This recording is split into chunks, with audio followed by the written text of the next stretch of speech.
You want the moon? Just say the word and I'll throw a lasso around it and pull it down. Look at the stars. The great kings of the past look down on us from those stars. So whenever you feel alone, just remember that those kings will always be there to guide you.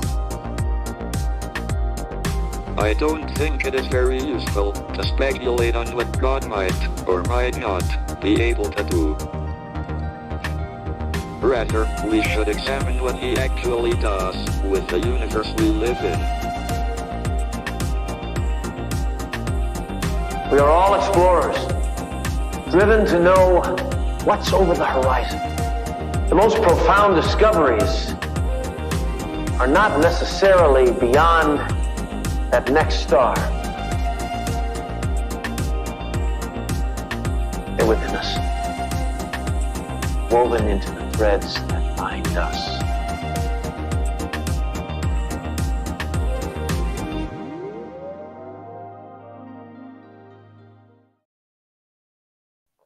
Hello, beautiful people. Happy Monday, happy Moon Day, and welcome to the weekly orbit. We have a lot to talk about today. It's a power-packed week, but it might not feel like it just yet because currently the moon is at the last degree of Pisces. The moon has been in Pisces all weekend.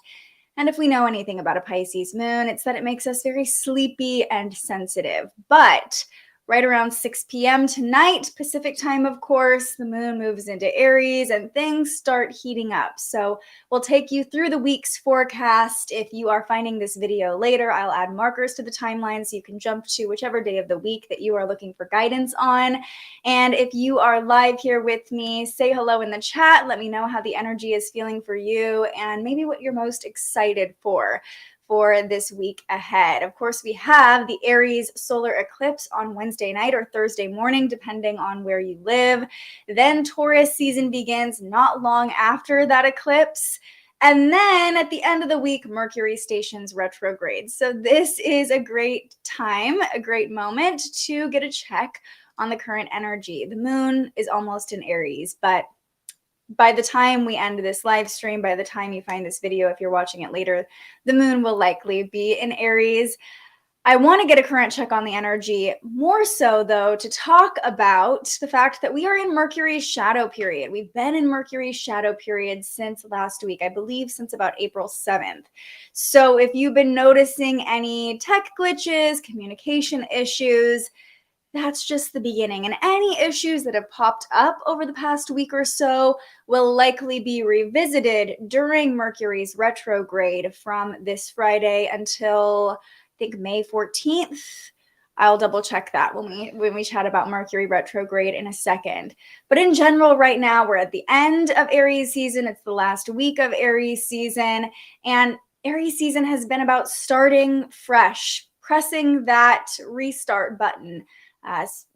Taking action on new ideas, planting those seeds. And as we move into Taurus season, the pace starts to get a little bit slower. We get more grounded. So taking advantage of these last days of Aries season and any inspiration or action that comes through right now, any seeds that you want to plant that will then, germinate and be fertilized and grow over the course of the next year. Because remember, the astrological year starts with Aries season.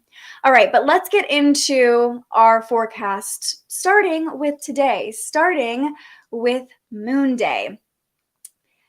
This Moon Day has really felt like a moon day. And actually, I'll pull up the chart from this morning because you can see the major transit that we experienced today. And that was a conjunction between the Pisces moon and Neptune. So not only was the moon in the sleepy, sensitive sign of Pisces, but then it was conjunct Pisces ruling planet Neptune in Pisces.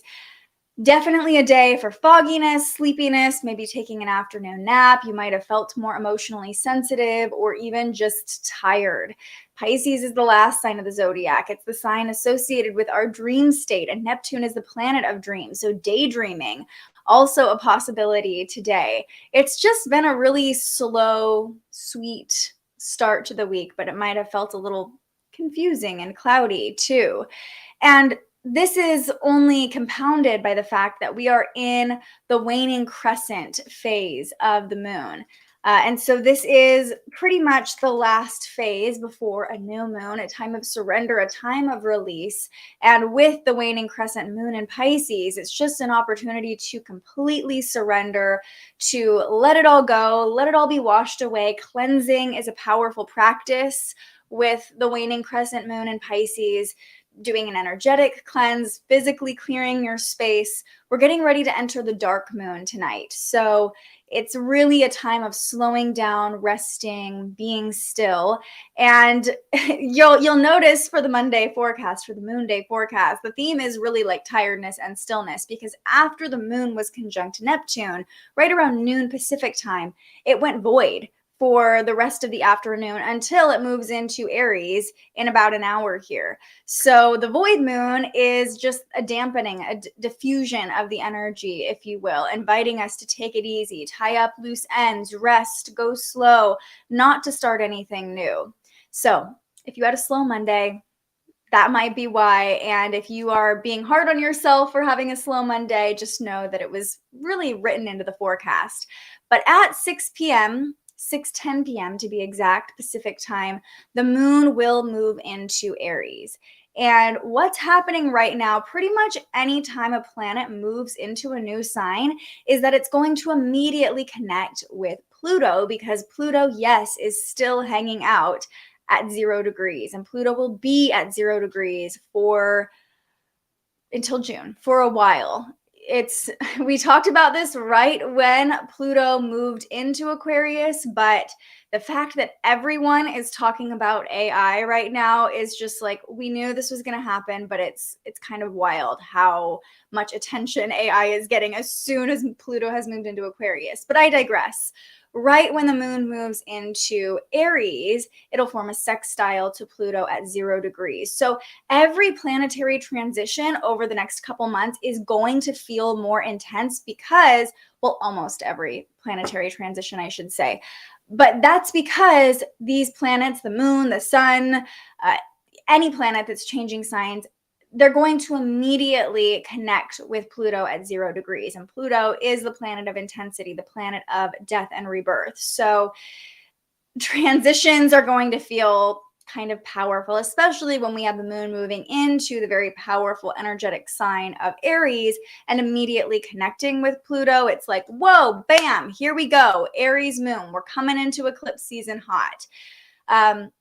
It's also interesting that we're working with the dark moon moving into Aries. And the dark moon is the very last phase of the moon before a new moon. It's a time of stillness and kind of quiet, and to really lean into the darkness as the moon gets darker and darker and goes into its darkest phase. But it's interesting because the Aries moon wants us to move, wants us to start. So there's kind of this polarity or sort of like dichotomy between being still and moving. And this dark moon in Aries, especially because we're coming into the solar eclipse in Aries, which, as we know, eclipse season can feel very rocky and out of control.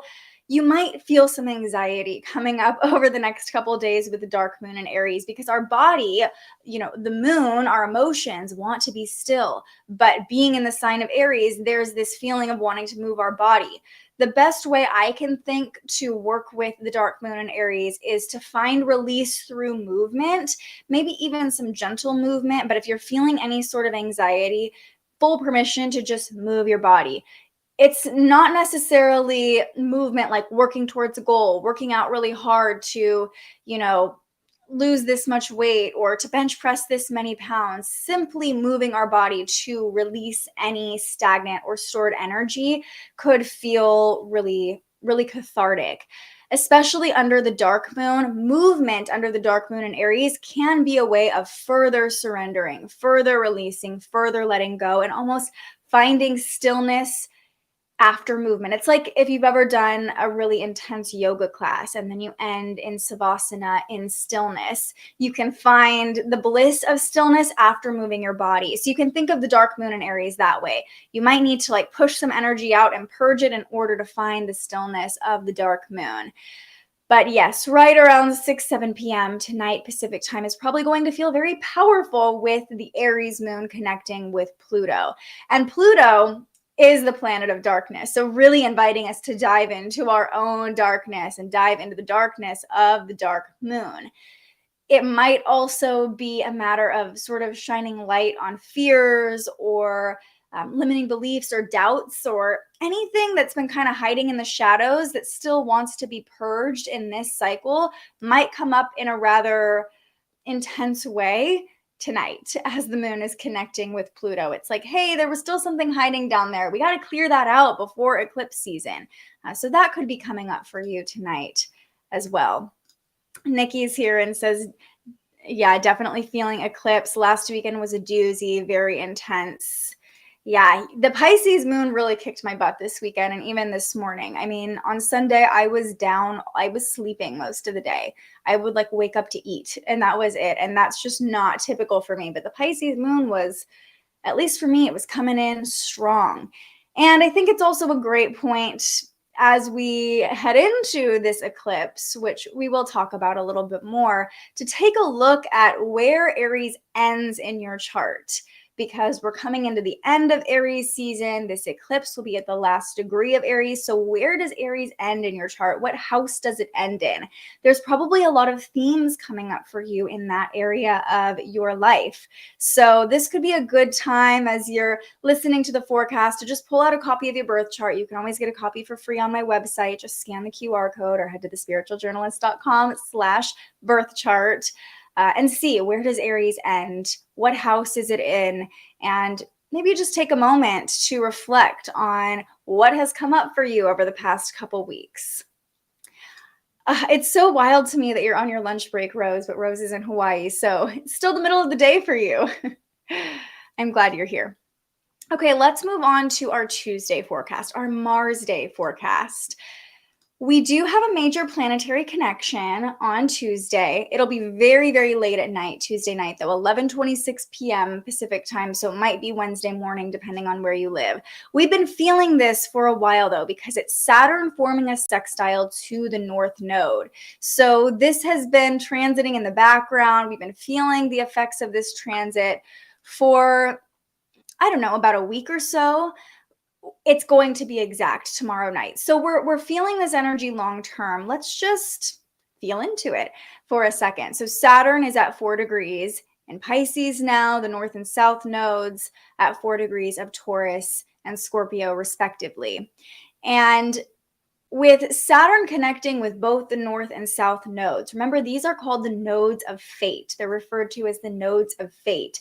And Saturn is the planet of lessons, boundaries, obstacles, challenges, kind of the planet of negativity, if we're being honest.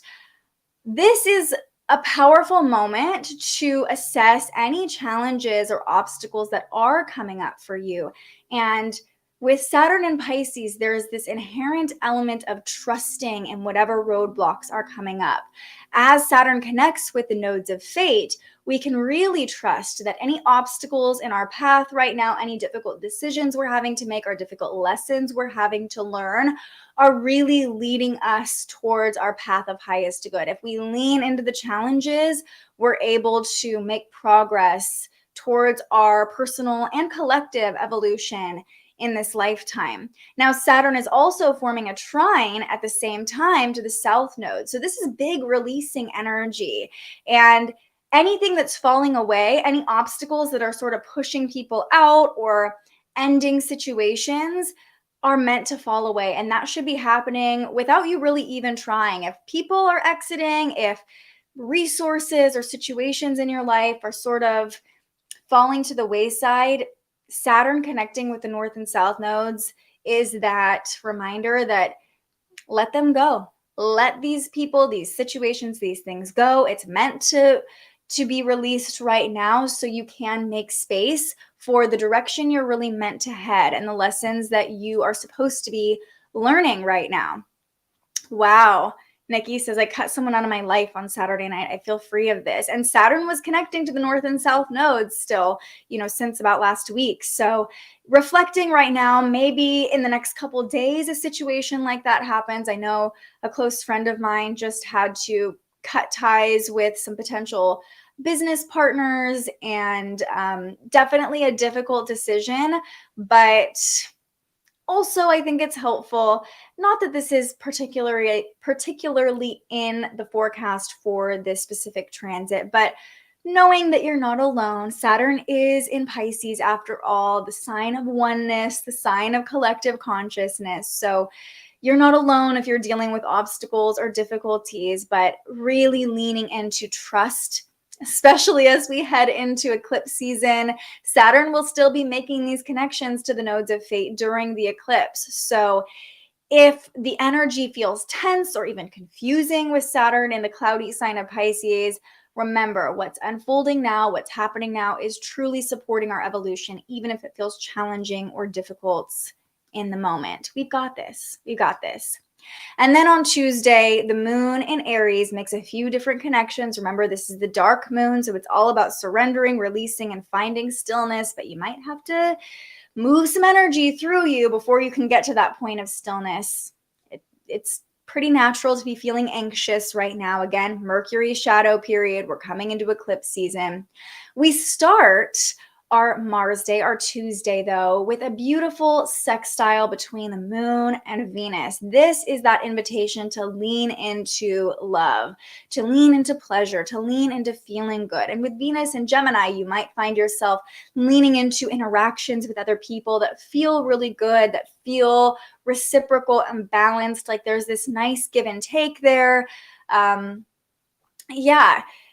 We're not in the most social phase of the moon right now, but we all know that most of us are interacting with people on a daily basis. So it's easier to lean into love when the moon forms a sextile to Venus, and life might feel a little sweeter to start our Tuesday morning. But then by Tuesday afternoon, the moon squares Mars. This happens at 3 p.m. Pacific time, so 6 p.m. Eastern time. The moon squares Mars. The Aries moon squares Mars. And remember, Mars is in Cancer, so we've been feeling into intuitive action a lot, those gut instincts.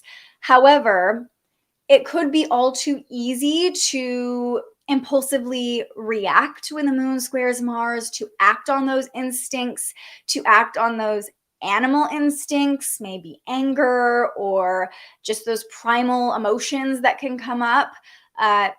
There's an urge to act on them. There's an urge to do something about them, to put them into action. And that can get us into a tricky situation. So definitely a moment where we want to check ourselves before we wreck ourselves.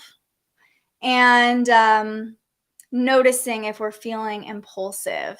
This could be anxiety coming up, feeling like, oh gosh, I have this gut instinct I need to act on, but not exactly knowing what to do with it. This could be another moment to lean into movement so you can find the stillness of the dark moon. Again, clearing out our channel through, doing some jumping jacks, going on a run, dancing it out, like literally moving the energy through your veins, pumping the blood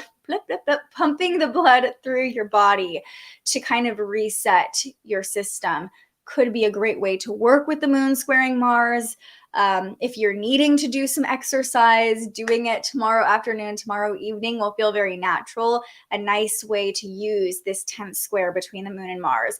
And then Tuesday ends with a conjunction between the moon and Chiron. So triggers could pop up. Wounding could be aggravated when the moon meets up with wounded healer Chiron. But we've been here before. We've worked with Chiron before. And if we can surrender to the dark moon, if we can find that state of stillness and peace, there is healing that can be had, especially under the dark moon in Aries, when we want to move, we want to push forward, but we're really being forced to surrender because we know the eclipse is coming. We know that we got to just take our hands off the wheel for the next month or so. That could be a little bit triggering, but it can be also very healing to lean into the surrender and just trust in whatever is going to happen and relinquish control. At least that has been a very healing story for me. And I always acknowledge that I am only seeing the transits through my perspective, through my eyeballs, through my lens. But yeah, maybe releasing the need to do something right now could be part of the healing journey on Tuesday night. Tech issues already starting for me at work today. Yeah. I should have warned you all last week when Mercury's shadow period started, but we're in it. We're in it. Not only do we have eclipse season coming, but we also have a retrograde season coming. So let's talk about the beginning of eclipse season. Wednesday, Mercury day, we have the Aries solar eclipse. Now, this will be late at night, especially if you live on the East Coast. This is going to be right around midnight for you that this solar eclipse is happening. So I want to talk about the energy leading up to the eclipse and then what happens immediately following. I feel like Wednesday is going to kind of fly by just looking at the energy. Like Wednesday into Thursday might feel kind of like a blur. So we start the day 10 a.m. Pacific time, 1 p.m. Eastern time on Wednesday with a conjunction between the moon and Jupiter. I love a conjunction between the moon and Jupiter because it's really easy to be optimistic and have faith and believe and just kind of be a little happy-go-lucky, but it can also amplify our emotions and amplify a little bit of the anxiety that might be coming up right ahead of the eclipse. So if you're experiencing big feelings on Wednesday morning, Wednesday afternoon, know that the moon is conjunct Jupiter. It's all good. It's okay. You're going to be okay. And it's kind of setting the stage for the powerful eclipse to follow. That's actually the last connection the Aries moon will make before the solar eclipse. And it's in a loose conjunction to the solar eclipse. Jupiter, that is in a loose conjunction to the solar eclipse. So not only are we talking about an eclipse, not only is it in the very energetic and fiery sign of Aries, but Jupiter is close by too, amplifying the effects of it. And that takes us into the Aries solar eclipse. So that will be exact at 9:12 p.m. Pacific time. Thanks for popping in, Rose. Sending you lots of love. That will be exact at 9:12 p.m. Pacific time, 12:12 a.m. Eastern time. And this is sort of a rare occurrence because remember, we had the Aries new moon at the very beginning of Aries season.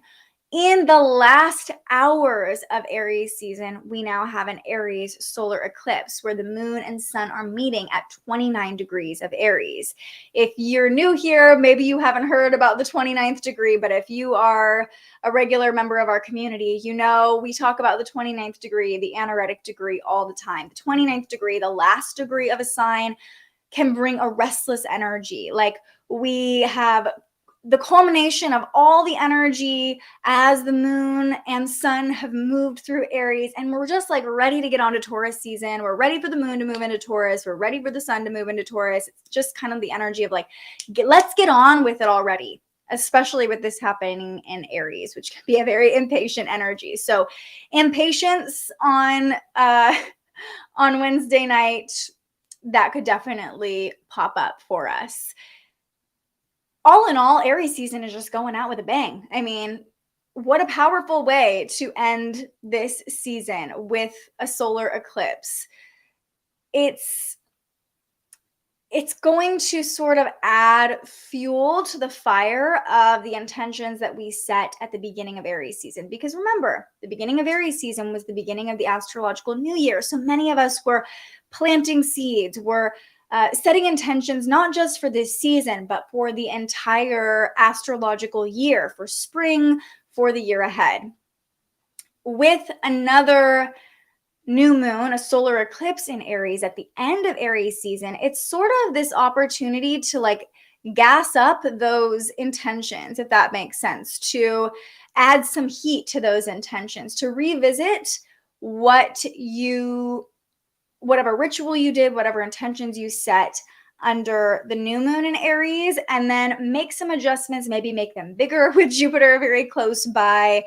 It's almost like a do-over, but with a lot more energy this time around from the new moon that happened a little less than a month ago. So it's like we're ready to charge full force ahead. We've got this restless energy that we're working with of charging into Taurus season, charging into the sign of the bull, right? It feels like I just got this visual. You know, like matadors and bulls, how they have like the red flag, the red piece of fabric that they wave, and the bull kind of does the like pawing at the ground. That is what this solar eclipse feels like. It feels like being the bull that's like ready to run and has all this energy, getting ready to charge at the matador, but not quite in motion just yet. It's that moment of building the momentum, building the intensity. And so whatever, now that we're heading into eclipse season, most astrologers suggest not doing any sort of manifestation rituals during eclipse season because eclipses are so powerful on their own and there's shadows involved with eclipses. A solar eclipse is where the moon moves over the sun and we see the moon blocking out the sun's rays. Anytime there's a blocking of a luminary, which always happens during an eclipse, it's said to sort of like weaken the energy of the sun because the moon is blocking it, if that makes sense. And during a lunar eclipse, the Earth's shadow is cast on the moon, and so we're seeing our own shadows. So we're working a lot with shadows during eclipse season, and because of that, it's not really it doesn't feel like a clean slate exactly to work with our intentions. So I say revisit the intentions you set under the Aries new moon a few weeks ago, make adjustments, maybe gas yourself up, hype yourself up a little bit, and get ready to charge full force into eclipse season. It's really like we want to dig in, we want to move forward. There is this rumbling that we are feeling, and we've had all of Aries season to really sit with our intentions. With the full moon in Libra, it illuminated our relationships, maybe even our values. At this point, we know our why. We should know our why. We should know what we're fighting for, what we're moving towards, why we're taking the actions we're taking. And it's kind of like with this solar eclipse in Aries too. Aries is very competitive warrior energy. So we're like ready to win. We're ready to go into battle. We're lusting for the grounding energy of Taurus season.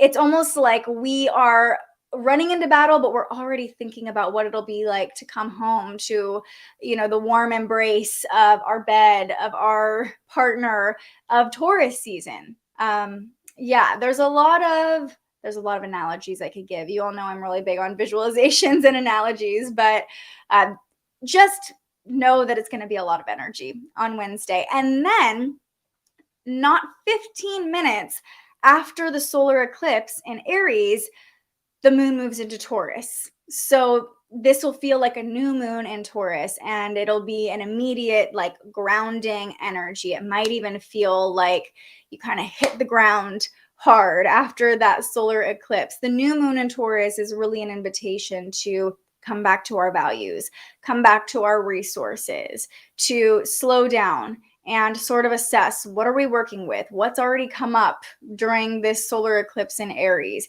How can we stay aligned with our values? How can we stay grounded and connected to the earth amidst all the chaos that is sparking because of eclipse season? So the new moon in Taurus is really an invitation to ground, get comfortable, kind of like get everything you need to survive eclipse season. That sounds really dramatic and I don't mean it to, but make sure you're gathering all your resources because stuff's about to get wild during eclipse season. And again, right when the new moon moves into Taurus, it's immediately squaring Pluto because Pluto is at 0 degrees. So essentially, the solar eclipse itself is squaring Pluto too. Only adding to the drama, only adding to the intensity, only adding to the feeling of death and rebirth, needing to burn everything down, to start new. This solar eclipse is going to be powerful. There's really no way to predict exactly what it's going to look like in each of our lives. Definitely take a look at the end of Aries, beginning of Taurus in your chart. That could give you some clues of what might come up. Even the Taurus moon immediately squaring Pluto after the eclipse feels like unearthing, like the eclipse burned some stuff down and maybe revealed some things that were deep down in the earth that needed to come up. So there's definitely this feeling of rumbling, of reset, of death and rebirth, and a new cycle beginning. It's probably just going to feel really intense getting there. Okay, Let's move on to our Thursday forecast, but really we're only moving ahead about a few hours after the moon moves into Taurus. The sun moves into Taurus as well at about 1:15 a.m. Pacific time, so 4:15 a.m. Eastern time on Thursday morning. We wake up and it's Taurus season. We go to sleep probably during an eclipse or right before an eclipse. We wake up, it's Taurus season. And by the way, unless you live somewhere in the Eastern hemisphere, I believe the eclipse will only be visible over like the Indian Ocean. So most of us won't see this solar eclipse. But if you do, share it with us. I'm sure there'll be images and things on social media. Anyway, back to Thursday. Jupiter Day is the day that Taurus season begins. And remember, Taurus is the sign of the bull. It's the sign most associated with this 3D world, this physical world. And as we talked about during Aries season, it's the time to start things. It's the time to light the match, light the spark, and kind of start running towards whatever intentions you're setting. Taurus season kind of pumps the brakes, and it's like, okay, let's take stock of our resources. Let's take stock of our values. Let's make sure the actions we're taking now, the direction we're heading is really aligned with what we truly want. Now is the time to discern what ideas are worth our time, what we truly want to commit our energy to. And over the course of the next month during Taurus season, we can expect more determination. It's, again, digging those heels into the earth. Greater focus as well on the physical world, on our physical surroundings. During Taurus season, you might realize that you're more focused on physical pleasures, making money, buying things. Like it's all about this 3D human experience during Taurus season. Good food as well, pleasure through the senses. It's a very sensual time. We will likely be more in touch with our body and our senses too, because again, there's just the focus on the physical. Wanting to be comfortable is another big theme of Taurus season. If you know any Tauruses, they are the people who like to have their comfort zone and can be a little bit stubborn if they're not in their comfort zone or if things feel uncomfortable for them. So making sure you have a comfort zone to retreat back to during Taurus season could be really helpful as well. Finding that safe space to go to, especially during eclipse season, if life feels a little crazy or there are a lot of changes happening, which tends to be the case during eclipse season, having a comfort zone, having a safe space to retreat back to can be extremely helpful. We're going to talk about Pluto again, though, because right when the sun moves into Taurus, it squares Pluto in Aquarius. This will be really felt as we wake up on Thursday morning, the sun squaring Pluto, and really all day on Thursday, we're feeling the intensity. So this transition into Taurus season, it's the most tense angle we talk about in astrology, a 90-degree angle, a square, and we're experiencing it with the sun and Pluto on Thursday. This is just intense. This is, again, the energy of death and rebirth, illuminating our shadows in a rather harsh way. Intense emotions, intense expression could come up in a rather surprising way. It could feel like the universe is kind of testing us or unearthing deep parts of ourselves that we don't really want to deal with or see, but probably need to come up. Just Wednesday night, Thursday morning, buckle up, hold on, surrender the need to be in control, because the sun squaring Pluto, there is this tendency to want to manipulate or control if we are feeling uncomfortable. It's like we're being forced to face the truth. We're being forced to face the truth with the sun squaring Pluto, and the deep truth. Not like, oh, new information coming to light and we're seeing the truth now. It's like, no, the truth you probably already knew, but we're not wanting to deal with. That might be illuminated as the sun squares Pluto. Power struggles, ego tantrums are possible if we are resisting what's being illuminated, if we're resisting what's coming up, kind of sticking to our guns, especially with the sun moving into Taurus. We can be a little bit stubborn, a little fixed. There's a lot of fixed energy in this square. Both Taurus and Aquarius are fixed signs. But remember, Pluto is here to transform, and a square to Pluto can mark a very transformative moment. It might feel harsh, but it's probably a pivotal moment of the death and rebirth cycle for us individually, for us collectively. Whatever's coming up, we just have to surrender to it. That's the story of eclipse season. That's the story of Pluto. It's being alchemized to help us evolve, to help us become who we're meant to be. It's just probably going to be uncomfortable around this solar eclipse in Aries, around this transition into Taurus season. But once we release the need to be in control or the need to stick to the plan, which, again, Taurus, fixed sign, earth sign, we like to stick to the plan. We like to stick to our values. Once we release the need to really cling on to that, we can allow that alchemy and that transformation to happen more easily. Remember, Pluto, death and rebirth. It's like the phoenix rising from the ashes. The Aries solar eclipse might feel like it's burning everything down, but fire can create more fertile soil. So whatever is being cleared out, whatever is being burned down is making room for our growth. And then also happening on Thursday night, Venus is forming a sextile to Lilith. So let's see if I can pull this up here on our chart and show you Venus and Lilith. This is a nice 60-degree angle between the two. You can see the sun is in Taurus now, the moon is in Taurus now. Venus in Gemini at 11 degrees, forming this sextile marked by this dark blue line to Lilith. Venus and Lilith together. Venus is all about pleasure, beauty, love, money. Lilith is that shadowy, repressed, wild part of ourselves that can be a little bit hostile or bitchy when she comes out. But this nice supportive angle between Venus and Lilith feels like it's an invitation to tap into our sensuality, tap into our sexuality. We're really tapped into that feminine creatrix energy, and we're very aware of our sensual authority, our ability to use our body, use our ability to create pleasure, to generate pleasure to our advantage. So activities that activate our feminine energy on Thursday night can really help us reclaim our power, reclaim our sovereignty. This can be really helpful if you're feeling out of control from all the really intense transits the night before and the day of. Tapping into your body, tapping into your sense of pleasure, your sense of,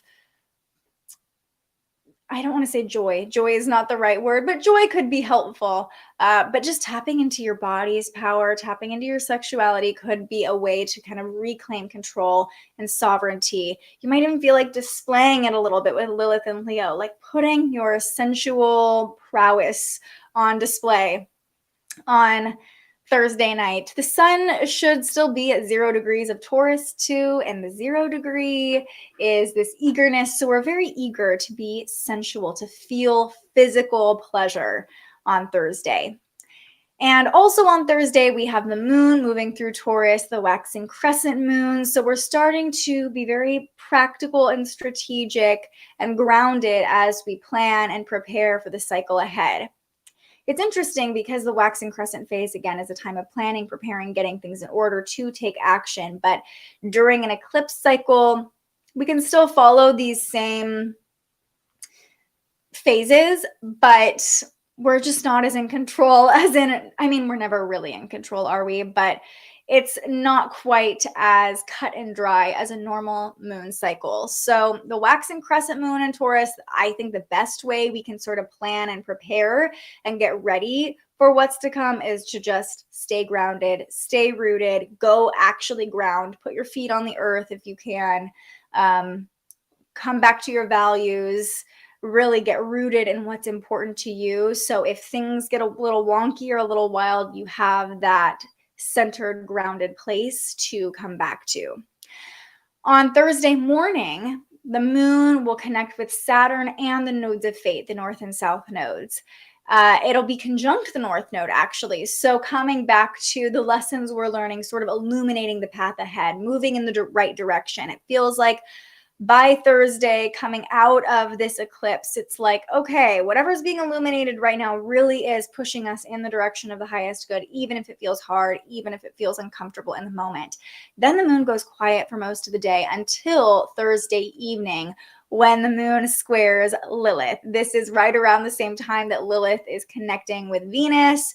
So there is this sassiness, this like sort of playful energy, but it could also be kind of controlling, like using our sensuality to be controlling, maybe even being a little dramatic. Just watch out for being too sassy, too harsh, a little bitchy as the moon squares Lilith on Thursday evening. By late Thursday night, 9 p.m. Pacific time, midnight Eastern time, the moon forms a sextile to Mars. So a lot of the moon's connections on Thursday, especially Thursday evening, are really like helping us move forward, helping us take action, helping us take those next steps. It might even feel like just keep moving, just keep going, just keep swimming, you know, even if things are crazy, it's that energy of easily being able to just keep moving forward, one foot in front of the other. That's the moon forming a sextile to Mars. And with Mars in Cancer, really trusting our intuition. If our intuition is telling us just keep going, listening to that. If our intuition is saying, hey, tread lightly, listening to that as well. Listening to our gut instinct about how we're moving forward, what step we're taking, where we're moving forward, but actually continuing that forward motion regardless. Then, right around midnight Pacific time, 3 a.m. Eastern time, the moon is going to meet up with Mercury. This is important because the moon connects with Mercury just before Mercury stations retrograde. So let me see if I can pull this up on the chart for you. Yeah, here it is. Okay, the moon conjunct Mercury at 15 degrees over here. This is not a bad time to pull out your chart and take a look at where the midpoint of Taurus falls as well, because that's where Mercury is stationing retrograde for us, and it's going to move all the way back almost to the beginning of Taurus. So that first half of Taurus in your chart is going to be really mostly affected by Mercury retrograde. When the moon makes a conjunction to Mercury, it can open us to downloads, insights. We can use our mental mind, our rational mind to process our emotions. So you might notice yourself thinking a lot on Thursday night, or wanting to journal, wanting to talk to someone, wanting to write things out. However, we are very close to the beginning of Mercury retrograde. So there could also be a little bit of lost in translation effect. Normally, I would say, like, really pay attention to what is coming through your mind. But in this case, when the moon is conjunct Mercury, I really feel like it's just putting the attention on Mercury. Like, hey, this planet is at a standstill right now. Mercury is not moving. And with this happening in Taurus, with the moon conjunct Mercury pretty much in the middle of the night for most of us, it feels like a moment to stop, to just stop, actually, because Mercury is literally like stopping from our vantage point here on Earth right as the moon meets up with it. So they're kind of like stopping together. Well, the moon's not, nothing's ever really stopping, but you get what I'm saying. They're kind of having this moment of stillness together. Do pay attention to what is coming up, but remember that our thoughts aren't all true. Conversations that are happening, you might not have all of the information. Mercury's about to station retrograde. So pay attention to what's coming up. Pay attention to what happens when you slow your mind. It would be a really powerful moment, if you ask me, really late on Thursday night to do some meditation and just see what comes through.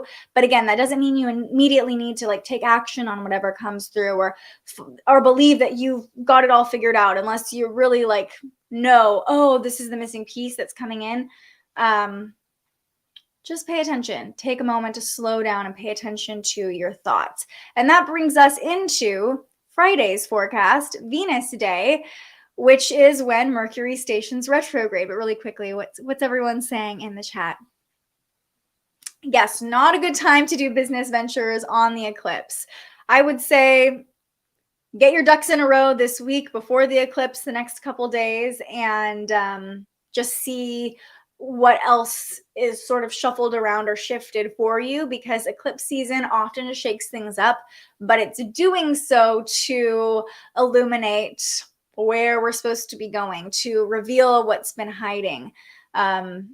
Because eclipses are involved with the nodes of fate, the north and south nodes. So often fated things happen around eclipses, but they often feel a little crazy while they're happening.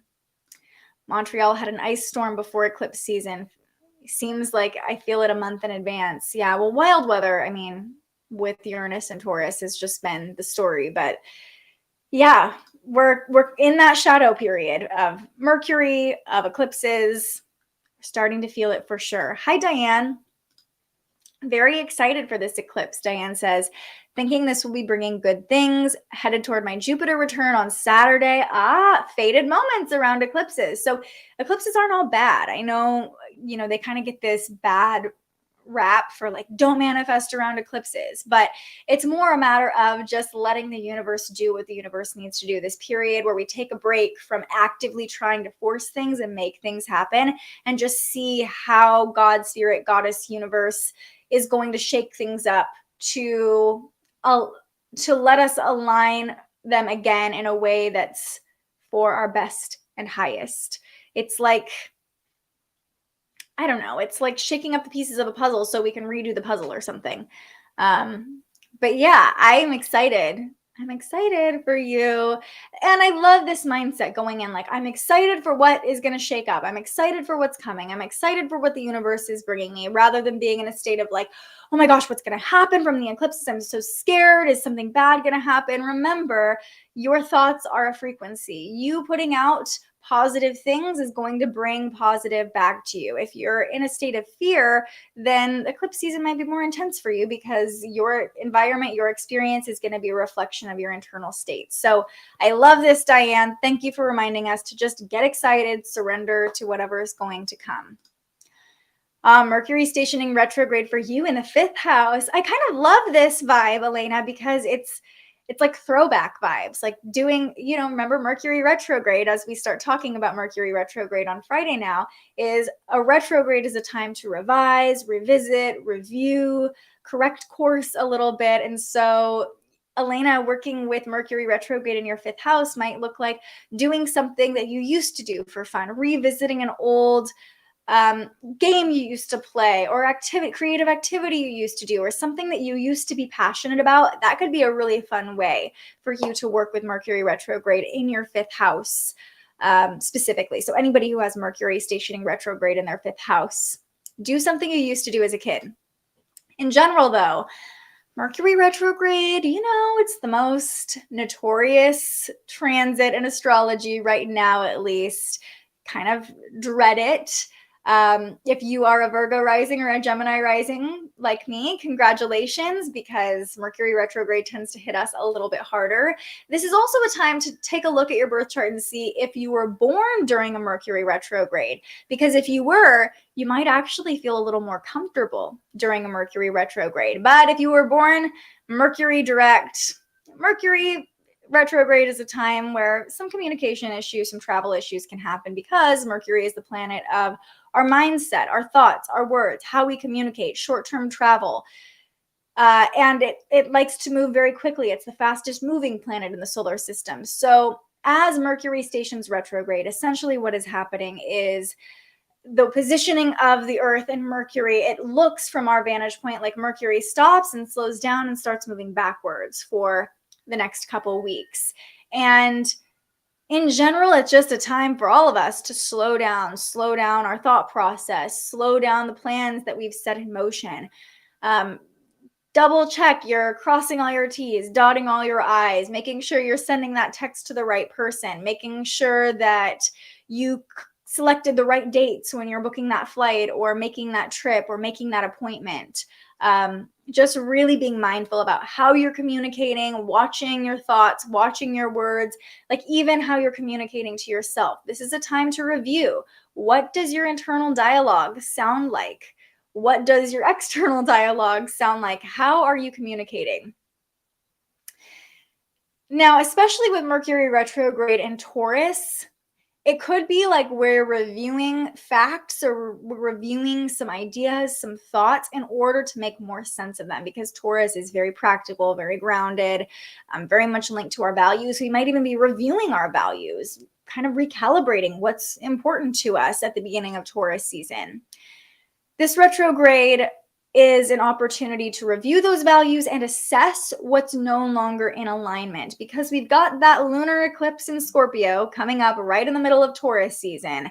And that lunar eclipse is going to be a powerful moment of release. So taking the weeks of Mercury retrograde leading up to that eclipse, and just, you don't have to do anything, just kind of reviewing what's not in alignment and preparing, I guess, to just give that over to the power of the eclipses, the power of the universe, for anything not in alignment to be released from your life, for the powerful energy of these eclipses to shake things up and kind of push things out during that shakeup that don't need to be there anymore. This is a time to make revisions on what we prioritize, what resources we're using, and how we're using them during Mercury retrograde in Taurus. Now, it's also notorious, as Rose brought up a little earlier, for affecting technology, travel. I happen to be starting a trip probably the day of Mercury retrograde. I don't know why this always happens. I don't know how I always do this to myself. As an astrologer, I should know better, but for whatever reason, I always end up wanting to travel or scheduling travel during Mercury retrograde. So I'll keep you all posted on how that goes for us. Especially we're doing like a road trip and short distance travel, like traveling in the car issues could definitely come up with Mercury retrograde in Taurus, because what is a car? It's a resource that we use to travel the physical plane, right? So yeah, car issues could definitely be a thing during this Mercury retrograde. If you have any concerns about your car, I would get it checked out before Mercury stations retrograde. Just very glitchy energy, and it could even be like physical glitches, physical shakeups that are happening with Mercury and Taurus. Okay, then Friday, the moon makes its final transits through final connections in Taurus. First, we wake up on Friday morning right after Mercury stations retrograde with the moon forming a conjunction to Uranus, the planet of disruption, the planet of rebellion, of change. So that'll be interesting, that conjunction. It will probably just feel like a big change in the energy as we wake up on Friday morning. Like, there are shifts happening. We just had that eclipse. Taurus season started. Mercury station retrograde. Everything is changing, and we will definitely be feeling that on Friday morning. And you might even be feeling the energy of change and transition. And if you're feeling uncomfortable, it could be easy to become the disruptor, to become the rebel, because sometimes it's uncomfortable to be feeling change and not really know what to do with it. So be mindful of that you don't become the person that's disrupting everyone else around you. Upsets, changes of plan, definitely possible when the moon meets up with Uranus on Friday morning. Even just like the preliminary notes I put in the forecast are like, hello, Mercury retrograde. Okay, the energy is changing and we're going to feel that coming on strong. Then the moon is nice and chill until Friday night. The Taurus moon will form a sextile to Neptune. This is really helping us to soften the energy, to flow, to trust, to lean into compassion, to lean into empathy. As the moon comes into the end of its transit in Taurus, it's just like a, okay, let it go, let it flow. We don't have to have it all figured out now. It's okay if it's a little foggy. It's okay if it's a little cloudy. Just kind of this, might even be a little sleepy, a little slower. I love this sextile to Neptune after all of the intense transits and the days leading up to it. It's just kind of that exhale of like, okay, we just need a break. We just need to chill out and give everybody else compassion and give ourselves compassion first and foremost. And then the moon is void through the end of Friday night. So it's looking like a chill Friday night. If you decide to do something wild on Friday night, nothing crazy will probably happen. Nothing significant will probably happen under the void moon. So if you are looking to do something kind of risky, it probably won't amount to much, which could be a positive, could be a negative, depending on what your intentions are for your Friday night. But yes, I like this idea. Nikki says, good time to do a little more meditation, just an invitation to slow down. It's going to be an intense couple days leading up to Friday evening specifically. So just giving yourself permission to just chill out after all the energy that you've processed. Lots of chat coming up. Okay. Elena says, I'm about to have my Venus return right before my birthday, then my Mars return. Does this happen every year? So your Venus return happens about once a year. Your Mars return probably happens once every 2 years, year and a half, 2 years. So that doesn't always happen for everybody. It feels very exciting and synchronistic that you're having both your Venus return and your Mars return very close to your solar return, your birthday. So it's a magical moment for you. A lot of renewal of your values, of your motivation, of who you want to be, how you want to show up, what your purpose is here. I feel like there's kind of this big shift happening for you with this all coming up during eclipse season as well. Great question. Diane says, I was born during Mercury retrograde and I'm a Gemini rising, so her ruling planet is Mercury. I do think that's why it doesn't get to me as bad, though, since I was born during it. Yes. Yeah. So Mercury retrograde, it's funny that your ruling planet is retrograde. I haven't really felt into that too much, but you might be someone who's constantly like reviewing and going back over things. In fact, this honestly makes a lot of sense for you, just as much as I know you so far, Diane. I'm like, oh yeah, you might be like constantly like reviewing what happened and turning it over in your mind quite a bit. So Mercury retrograde might just be like, okay, everybody's feeling how I normally feel now. Or maybe even like feeling good for you. Like, this is my natural energy. Okay.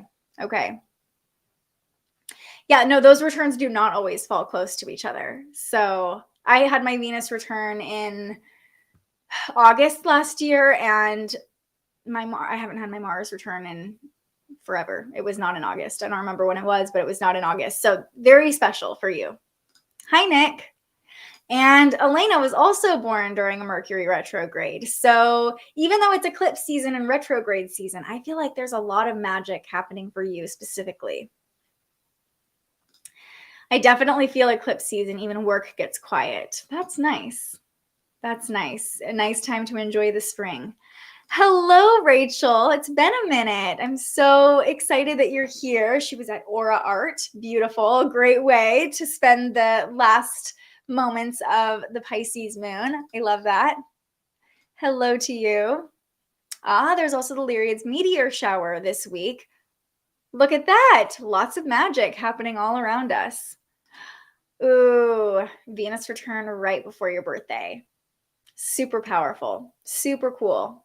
You'll have to report back on if anything magical happens for you, but I feel like you're just going to be in a little love bubble for your birthday.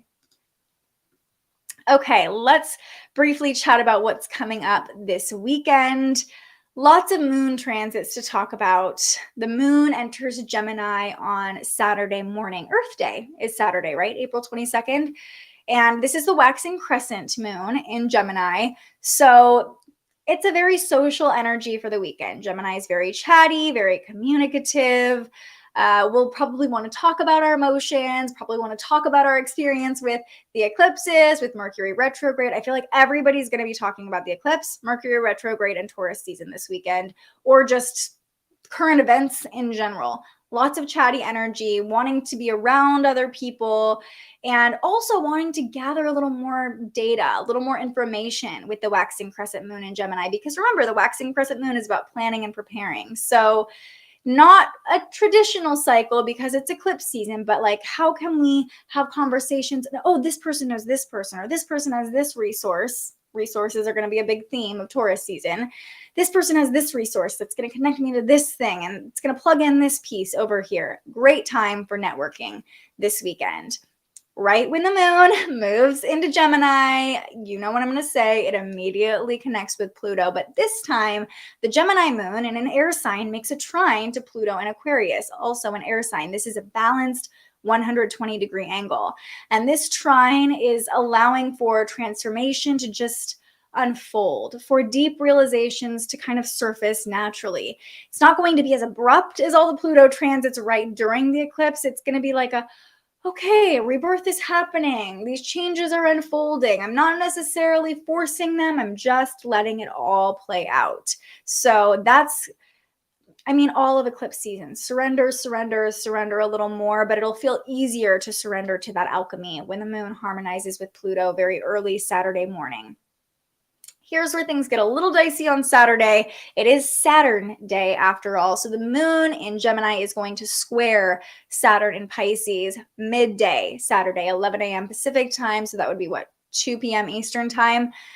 When the moon squares Saturn, it can make us feel low, depressed, isolated, worried, fearful. Those negative emotions can come up rather abruptly. So something to be mindful of. The moon will be in Gemini. You might even find yourself wanting to talk about and share about what negative stuff is coming up for you. And with Saturn and Pisces, it could also be easy to take on other people's negativity. Pisces is very sensitive to other people's energies. So just noticing, who are you surrounding yourself with? With Moon and Gemini, we want to be around other people. We want to communicate with other people. But who are you talking to? Who are you sharing energy with? Are they draining you or are they bettering your life? And if you're noticing everybody is draining you and like maybe you're just, I hate to say this, but maybe you're the problem. So maybe just take some time to yourself to regroup, to feel your feels, get it all out so you're not spreading that energy to other people. But if you are feeling sad, remember also it's important, if you're feeling support, to reach out to people, be honest, be vulnerable. Just notice if you're continuing to kind of dig yourself into negativity, or if you're really trying to kind of work through something and process it. The moon's in Gemini, so we can process our emotions through talking and writing. Journaling would be a great practice over the weekend if those difficult emotions are coming up. Some rage on the page, writing it out. Why am I sad? What's coming up for me? Definitely wanting to process stuff, but it might feel a little negative or low on Saturday afternoon. And that's actually the last connection the Gemini moon makes on Saturday. So could be a little bit of a lull, a low spot in the energy. But it is Earth Day. So the solution might just be going and being with the Earth. Saturn can be very grounding too. So being with the Earth, even communing with the Earth, letting the Earth take any negativity or fear and just surrendering it to Mother Nature, right? That can be a really powerful way. Sometimes it's not just about using your mind and talking to other people. I know personally I can get in a loop of just talking about the same thing over and over and not really making myself feel any better. But sometimes it's just a matter of going outside, putting your feet on the earth, soaking up some sun, and surrendering to Mother Nature. And that can be the thing that releases negativity, for me at least. Ooh, our spiritual shop is having an event with a bunch of vendors on Saturday. I plan on helping out.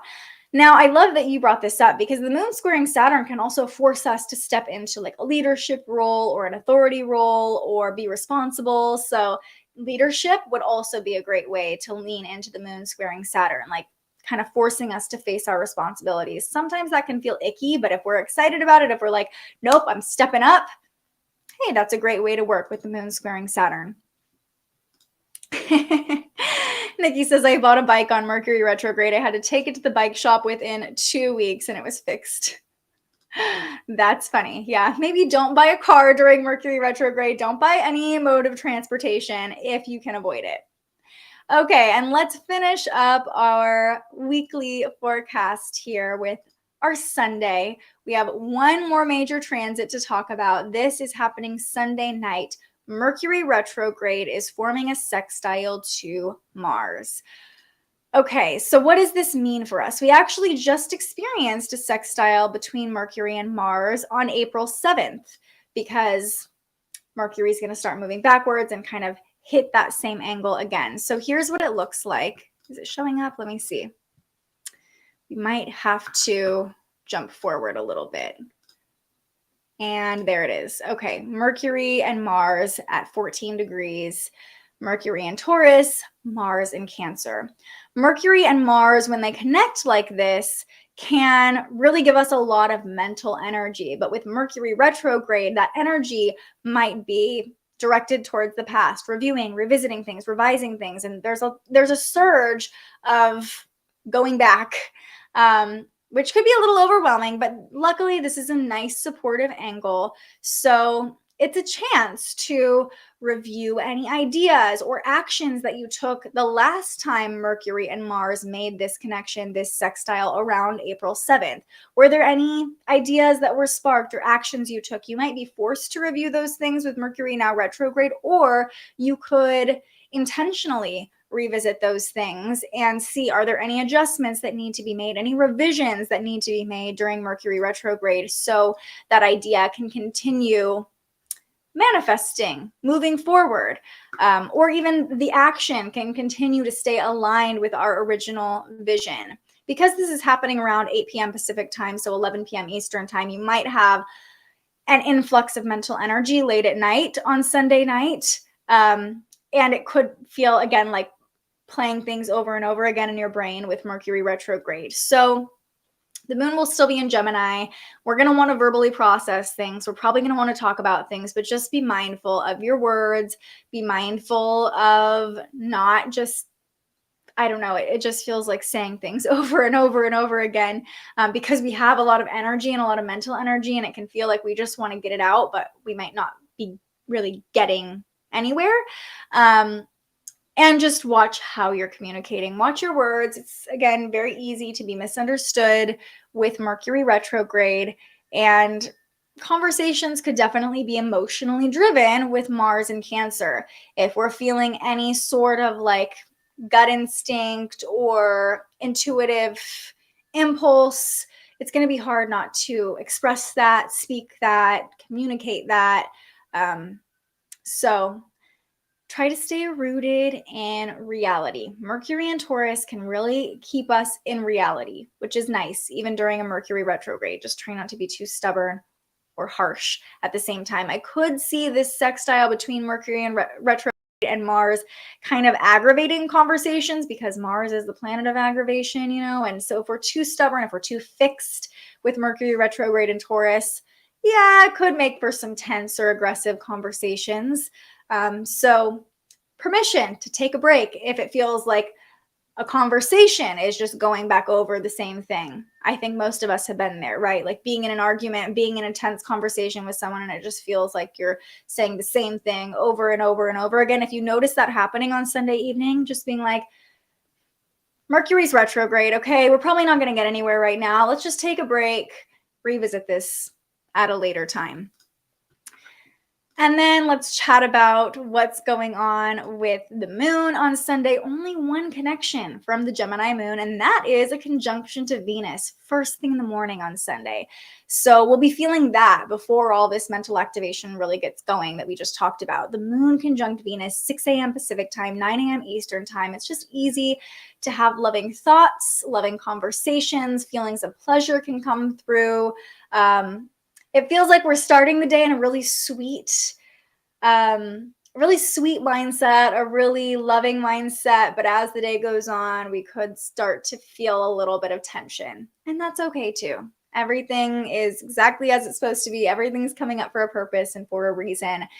Just enjoy the moon conjunct Venus while it lasts on Sunday morning. It might be a nice time to like cook a meal for someone else, or, you know, have a fun breakfast with your family, or call up your mom, call up your grandma, call up someone you love on Sunday morning. Don't wait until Sunday night, because Mercury retrograde might make things a little bit tense. So love that for us on Sunday morning. Circular logic. Yes. That's exactly like the motion of just like, I just recently was in, I was doing that. I was venting about something to my best friend. And at a certain point, she was like, okay, you're just saying the same thing over and over again. I don't have anything else to tell you. Where are we going here? And at first my ego was a little bruised, and I was like, ouch, okay, rude. Like, I'm just trying to process this. But then I was like, nah, she's not wrong. I'm just kind of saying. And I will say, sometimes, at least for me, it takes me going over things a couple times to really figure out like why I'm fixating on it. And it is helpful to have people who are willing to sit with you through that. But sometimes we just end up driving ourselves crazy because we're trying to get to some sort of solution. It's going to be eclipse season. Like, there's no point trying to get to a solution. The universe is going to shake things up anyway, right? But yes, taking breaks can be definitely helpful. And sometimes taking that break can help us realize like, wow, I was just fixating on this thing that really wasn't as big of a deal as I was making it. Or now that I've taken space from that conversation and just let my mind shut down a little bit and not be so fixated on it, the solution can come in a little more easily or more clearly. Especially with Mars and Cancer on Sunday night, it's like, we're not moving from our rational mind. We're moving from our gut, from our intuition. And even Mercury and Taurus is a very like physical energy. So your rational mind might not have all the answers. It usually doesn't. Our body's going to play a big role in insights that are coming in or moves that we're making during that transit. I was talking about this with my counselor today, Rachel says, and sometimes I just feel like a burden when I get in that cycle of repeating myself, which is also bad. Yeah, I think it's helpful to recognize when you're in that process and having safe people. Like I know my partner just sits there and listens to me do this all the time. And I'm like, thankfully, you're a good listener and you'll just deal with me sometimes. But yeah, I've definitely been there. And I was recently in a circle that my friend hosts. It's called Hard Talks with Your Higher Self. It's a really great monthly meeting. And the woman next to me was sharing a breakthrough she had with her counselor, actually. And Rachel, I'm sharing this because it was a whoa, big moment for me. And she was like, I've realized that I process things so much mentally. Hello, being ruled by Mercury, anyone else out there. But sometimes I don't allow myself to fully feel things because I'm just letting them circle around in my mind and talking about them so much that I feel like if I've talked something all the way through, I can like compartmentalize it and just put it over here and not have to deal with it anymore.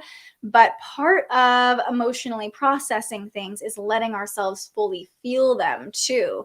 Again, our mind doesn't have all the answers. So embodying whatever we're feeling, allowing that emotion to physically move through us and move through our body, laughing, crying, screaming, running, doing whatever you need to do, and not just relying on your mental mind to figure things out because it doesn't have all the answers. So I share that because, again, it was a whoa, powerful, eye-opening moment for me where I was like, oh my gosh, I am so guilty of that. And it's great to be able to talk through our emotions and name our emotions, right? But yes, overthinking it to the nth degree, fellow Virgo, you know what we're talking about, Nick, and with all your Scorpio too. It's like obsessing over things. Same with you, Rachel, with your Scorpio. The three of us, me, Nick, and Rachel, with all of our Virgo and Scorpio, I know that we've all been there for sure. Just like over and over and over. Yeah. Diane says, I always get ridiculed for repeating or venting, talking about problems, but I need to talk it out to someone who I feel comfortable with. And that's why it's important to have those people in your life, you know, like my friend, like my partner, who will sometimes be like, hey, you're getting into this cycle. Is this really helpful right now? But for the most part, just will sit and listen to me go through my whole process. That's important too. But Diane, knowing that your Mercury is retrograde makes sense too, where you're like kind of playing things over and over again. It's super helpful for me to process out loud too, for sure. I get that. Rachel feels it too. I feel like it gets stuck in my head. Chakra cleansing and alignment has been helping me so much because I can pinpoint where the energy is in my body. Powerful stuff. Yeah. And that is working with the body, not just the mind, right? Seeing like, where is this in me? How can I move this out physically? Beautiful. I love that you're getting so involved in the spiritual shop and learning all these tools. Makes me so happy. Okay, let's come back to our affirmation of the week. I surrender control and trust in the unfolding. Of course, inspired by the eclipses. It's time to surrender, my friends. We're coming to the dark moon tonight. In fact, in 3 minutes, the moon will officially be in Aries if you're joining me live. So it is the time to just surrender, to take our hands off the wheel and trust that the universe is going to drive us exactly where we need to go. I surrender control and trust in the unfolding. And we'll finish up this week's episode with a card pull. I was feeling inspired to pull from the Cosmic Dancer because it feels like a lot of planets are dancing this week, switching direction, moving signs, connecting with Pluto. Might be a very powerful dance that we're experiencing. but this deck was really calling to me. So if you've been here before, you know the drill. This is your time to ask any final questions, share any final insights. Let me know how you're feeling about the upcoming eclipse and the upcoming Mercury retrograde. Yes. Oh my God. This might be the funniest thing you've ever commented, Nick. Ghost ride the whip. I am now going to picture that all of eclipse season. Just ghost riding the whip.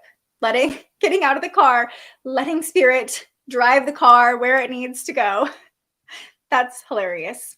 I'm so glad you said that. Also, some of you might be like, why are you wearing a basketball jersey? I just have to point out that Sacramento Kings are in the playoffs for the first time in 16 years. So we are all here in Sacramento rooting for them to light the beam tonight. If you haven't heard of the beam, it's like a whole thing that has totally turned around the luck for Sacramento. So I'm all about it. All about the beam. I'll probably do a whole video on like the beam and how powerful it is. But if you're in Sacramento, let's go Kings. If you're not, and you're not a basketball fan and you're not rooting for another team, send some positive energy to our Kings. It's the only time I'm actually going to like give time to sports on this show. Okay. Let's finish up our time together with a nice, deep, cleansing breath. Remembering that through eclipse season, we can always come back to our breath. If things get crazy, we always have our breath. So giving yourself the gift of the biggest, deepest breath you've taken all day. And as we release, sending our energy into the cards. Here we go. Breathing in and release. What do we need to know about these shifts coming our way? We got the play card. Card number 36, play. I love that this card came through with such intensity in the forecast. The universe reminding us to play. Okay, here's what it says. Play is not frivolous, impractical, or extracurricular. Play is necessary. Just as your body needs food, water, and rest to function optimally, your soul needs play to flourish and thrive. Play also helps us to stay physically healthy. A dose of joy dissipates stress and brings the body into a greater state of harmony and ease. The situation at hand will be best served when you stop taking things so seriously. Let go of intense pursuits and obsessive focus on progress. Instead, measure your success by belly laughs, pleasure-filled moments, and everyday exuberance. When you follow your sense of wonder and take time to do things that you truly enjoy, your life will instantly benefit. Set the intention to laugh more, to lighten up your perspective, and to have fun with whatever you're doing. Let go of the old story that play is only for children. In this fast-paced, high-tech world, you may need to write play into your schedule and make it a non-negotiable item on your agenda. Play is medicine for the soul. You absolutely must take your daily dose. Immersing yourself in the frequency of joy will give your entire system a powerful reboot. What's more, playfulness stimulates your creativity and blesses you with vibrant new ideas, projects, and possibilities. The Sanskrit word Leela translates to divine play. It reminds us that the entire manifest world is the playful design of the divine consciousness. When we cultivate playfulness in our lives, we awaken universal creativity within us and become a microcosm of the spectacular dance of creation. Replenish your sense of childlike wonder. Open up to the gleeful glory of sunshine sparkling on water, the magic of flowers, and the sublime dance of cloud pictures in the sky. Reorient your mind and heart to the realms of make-believe. After all, it is your perspective that brings the sparkling, subtle, energetic realms into view. Choose now to chase rainbows, fly with the fairies, swim with the mermaids, and run with the unicorns. What is it in this world that fills you with giggling, exuberant wonderment? It is of vital importance that you take the time to find it. You are also counseled to rediscover the initial joy that once drew you to your passions. Often we love something so much, we commit to it as a craft, discipline, or career path. And this is wonderful. Still, we must make a point of regularly discovering the lighthearted excitement that inspired us to commit to that path in the first place. Dancers must remember the joy of dancing with wild abandon. Writers must remember the pleasure of writing in a journal for personal gratification. Athletes must remember the satisfaction they felt when they first discovered their chosen sport. To lighten up and rediscover your natural playfulness, skip. Skip down your sidewalk, around your house, or barefoot across your lawn. Feel your heart soaring, your blood pulsing through your veins, and your spirit breaking free. Like a child who innately trusts in life without attempting to analyze, understand, or control, just let go. Be fearless and jump into the wild unknown. Surrender to the flow, laugh at yourself, and experience true liberation. Just play. The universe does some wild stuff during eclipses. Play with the universe. See it as a game. How can you play with it? How can you have fun with it?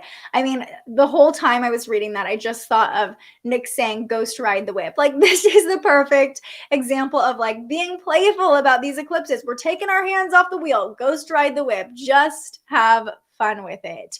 Life isn't supposed to be serious. I understand deep stuff could come up around these eclipses. Pluto's playing a big factor here, but it's all happening for our highest good. And sometimes a little laughter in the midst of pain can help us find the medicine in whatever lesson the universe is teaching us. Look at that. I just finished painting rocks. Totally felt like a child, but loved every moment. There you go. Do something creative. That's okay, Terry. It'll be here for you all week. Yeah. Just play. Ghost ride the whip. Love it. All right, everybody. That is going to do it for this episode of the Weekly Orbit. I will be back later this week to talk about this eclipse, to talk about Taurus season. So we'll chat again a little probably in more detail about these major energetic shifts that are happening for us. Probably give you some horoscopes for the solar eclipse as well, because it's going to be a powerful one. Yes, a very good lesson. Play. It's like the most fun lesson to learn, to just play, right? Yeah. Thank you all. Happy 420. Happy Earth Day. It's going to be a wild week. And I'm just grateful to have all of your support and this beautiful exchange of energy that we share, even when we're heading into a bit of a wild ride. I feel like we're all strapped on a roller coaster together and we're coming. That is what this eclipse also kind of feels like. Being at the top of a roller coaster, you know, when you're like, like your stomach's about to like fall into your, jump up into your throat, you know, and it's like that anticipation. That's the energy of this eclipse that we're coming into. Right now, we're going up to the top of the roller coaster. We're all on it together. We're like, okay, we're in it for this wild ride. The eclipse is going to feel like that peak point before the roller coaster takes off. It takes us into eclipse season. We might do an upside down loop or two, a corkscrew.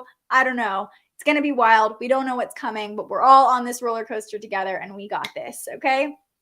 All right, everybody. Thank you for being here. I'm so grateful you continue to show up for yourselves. I'm so grateful you continue to show up for this community. If you found this video late, I will go and add markers to the timeline so you can revisit this throughout the week. Feel free to comment throughout the week below the video to share anything that's coming up for you. I love to see how these forecasts are landing. And yes, yeah, waiting for the ball to drop, but keeping the faith and hope and playing. Like it's a roller coaster. We're here to have fun, right? Just play with it. Put your hands up, scream a little bit. It's going to be fine. We're strapped in. It's all good. Sending you so much love right back. I will see you all later this week amidst all of the wild, potent energy. But until I see you next, stay curious. Thank you so much for joining us and aligning with the energy of the universe today. If you enjoyed this morning's episode of Transits Today, you can join our live astrology discussion every weekday morning right here wherever you're watching. And head to thespiritualjournalist.com to read your daily astrology forecast and browse the Spiritual Shop. The most fun way to help keep these forecasts free and support more content like this is to buy yourself a little something on our website. But if you're feeling extra generous, you can also buy me a coffee to fuel future live streams.